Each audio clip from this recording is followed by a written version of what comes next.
कलश लेकर के जितने भी हैं सभी लोग सत्संग पंडाल में आ जाएं और साहिब के आशीर्वाद रूप में उस कलश में जो भी रखेंगे उसे स्वीकारते हुए आप कलश को मंदिर में ले जाकर के रखेंगे। साहिब यहाँ गादी पे थोड़े समय के लिए विराजमान हो रहे हैं। आप सभी माताएं जितने भी कलश लिए हुई हैं सभी से निवेदन कि आप साहिब के पास आकर के आशीर्वाद रूप में उस कलश में जो भी डालेंगे उसे स्वीकारते हुए उस कलश को मंदिर में ले जाकर के रखेंगे। जो भी श्रद्धालु हंस भक्तजन शोभा यात्रा से वापिस हो गए उन सभी भक्तों से निवेदन कि आप भोजन पंडाल में जाकर के भोजन ग्रहण करें।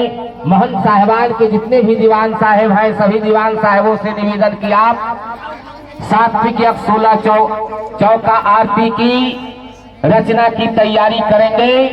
सभी महंत साहिबान के दीवान लगभग 4 बजे से इस चौका आरती में सभी महंत साहिबान विराजमान हो जाएंगे, इसलिए तैयारी शुरू कर दें। सभी के पास सामान रख दिया गया है, सभी के दीवान साहिब अपनी अपनी तैयारी करेंगे।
कलश लेकर के जितने भी हैं सभी लोग सत्संग पंडाल में आ जाएं और साहिब के आशीर्वाद रूप में उस कलश में जो भी रखेंगे उसे स्वीकारते हुए आप कलश को मंदिर में ले जाकर के रखेंगे।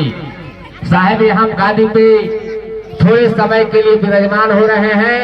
आप सभी माताएं जितने भी कलश लिए हुई हैं सभी से निवेदन कि आप साहिब के पास आकर के आशीर्वाद रूप में उस कलश में जो भी डालेंगे उसे स्वीकारते हुए उस कलश को मंदिर में ले जाकर के रखेंगे। जो भी श्रद्धालु हंस भक्तजन शोभा यात्रा से वापिस हो गए उन सभी भक्तों से निवेदन कि आप भोजन पंडाल में जाकर के भोजन ग्रहण करें। महंत साहिबान के जितने भी दीवान साहिब हैं सभी दीवान साहिबों से निवेदन कि आप सात्विक 16 चौका आरती की रचना की तैयारी करेंगे। सभी महंत साहिबान के दीवान लगभग 4 बजे से इस चौका आरती में सभी महंत साहिबान विराजमान हो जाएंगे, इसलिए तैयारी शुरू कर दें। सभी के पास सामान रख दिया गया है, सभी के दीवान साहिब अपनी अपनी तैयारी करेंगे।